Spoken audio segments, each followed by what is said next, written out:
What's going on, everybody? It's your boy Zamboni. I am an herbalist and astrologer in New York City, and I am here to talk about the astrology of the week ahead. Of course, you can always find me on Instagram. You can DM me there if you are looking for a reading or something like that. You can also just tune in to see my daily forecast that I publish every day. You can also check the link in my bio for my Patreon, where I go into a little bit more depth about how to understand the horoscopes that you read or watch or any of that stuff, how to understand that stuff, and how to sort of make it work for you. So make sure and check those things out.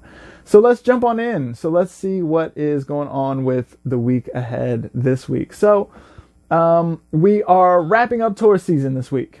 Taurus is going to be done, and it is time enter Gemini. So I want to send a big shout out and a happy birthday to all my Gemini people out there. This is for you. This is your month. It is time to turn up. And one thing about Gemini, when Gemini turns up, you really turn up the volume, right? Gemini often has a lot to say. There's a lot of words here when it comes to Gemini. And so we're seeing that this week, especially since Mercury is in Gemini at the same time. So there's a lot of talking and communication and words that can be going on here. We're also going to get the new moon in Gemini on Friday. So the new moon is going to, so the sun is going to move into Gemini, and then a couple of days after that, the moon is going to catch up, and there's going to be a new moon in Gemini. And so that's going to sort of start something new. The new moon is often a time to plant a seed or begin something, right? And in Gemini, we've got something here it wants to be about words, it wants to be about ideas, it wants to be about communication of some sort. So we've got Venus retrograde in Gemini at the same time. And and Mercury is actually going to conjoin that Venus retrograde on the same day as the new moon. So, we're looking at the themes that Venus retrograde is bringing up for us, right? So we're looking at, what kind of things we really want, what kind of, passions we really have, what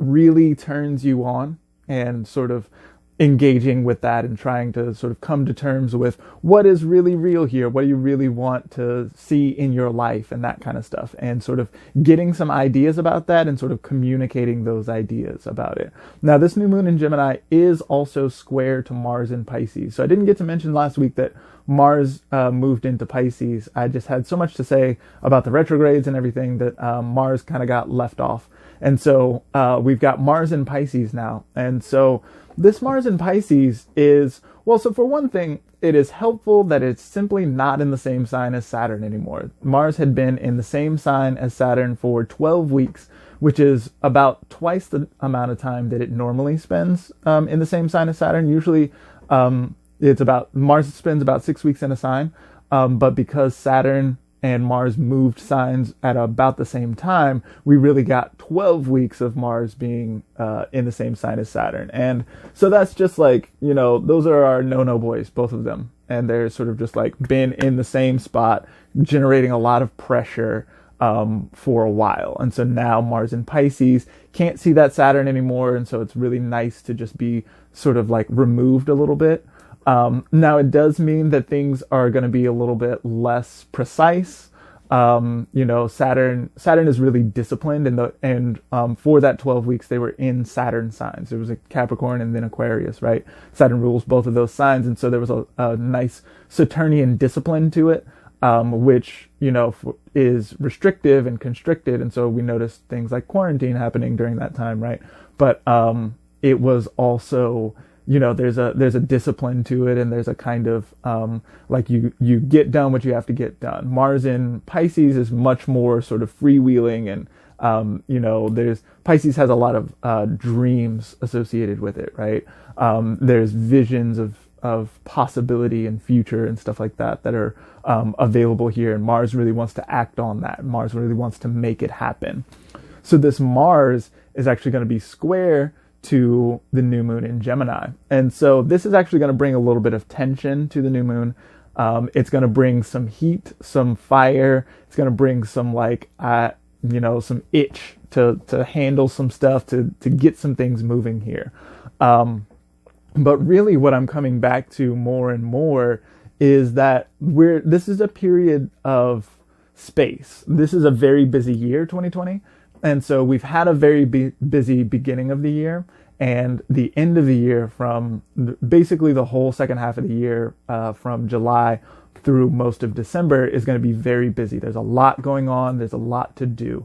But now we're in this moment, we're in this about 6-week period in the middle where, like, we have a moment to, spend some time with that Venus retrograde, be like, okay, so what is it that I really want? Make some, evaluate, reassess, and see how we want to deal with what's coming, right? So we're coming toward a period of like push. We got to do a lot of stuff pretty soon.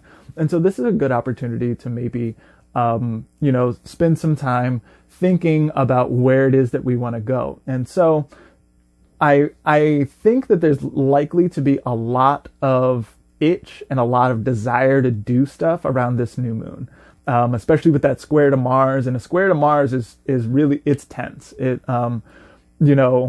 But with both of these signs, Gemini and Pisces, having so much to do with this mind stuff, right? Gemini is very intellectual in the way that it operates. It really likes the words and the translation of thought into, an intelligible idea. And Pisces likes the idea, doesn't really care whether or not it's intelligible, just likes to sort of like swim in it a little bit. And so with both of these sort of being active in this mind space, then I think that if there is an itch to really get stuff done or begin something or something like that, then what I would do with it personally is to make your activity mind activity. See if you can generate some new ideas. See if you can, make a plan for an idea that you have. If you have an idea about a goal or something that you'd like to accomplish, then maybe make a plan about that and see if you can create a step-by-step process and see how that really aligns with what you truly want. And, spend some time journaling, spend some time, sitting and thinking about stuff. And, there's really going to be so much time later on in the year for action and for doing that, we can really take this moment here where there's a little bit less pressure from Mars and Saturn. There's a little bit less of just like everything just being kind of like really raw and tense.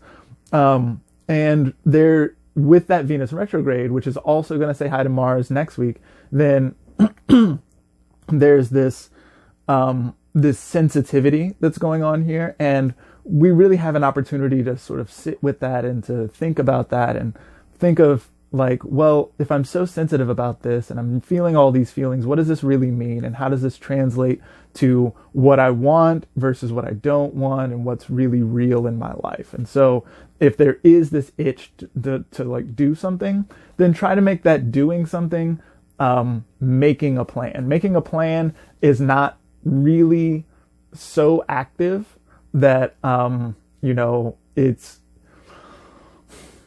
it's doing something, right? You're going to have, once it's done, you have a plan, you've made something, right? But it's not you'll need the break, likely. And so take the break to, listen to your dreams and listen to your thoughts and meditate and do these kinds of things. And that will, and sort of orient yourself in a direction. So when it's time to move, then you'll be ready to move in a direction. You'll know which way you want to go. You'll know what the mountain in the distance looks like that you want to arrive at. And so moving toward that is going to be easier if you take this time to sort of evaluate and assess and decide what's right for you. So that's what I got for you this week. I do hope this has been helpful. Feel free to follow me. Feel free to message me if you have any questions about anything. I would love to hear from you. I always love hearing from my followers. Thank you so much for hanging out with me, and I'll see you next week.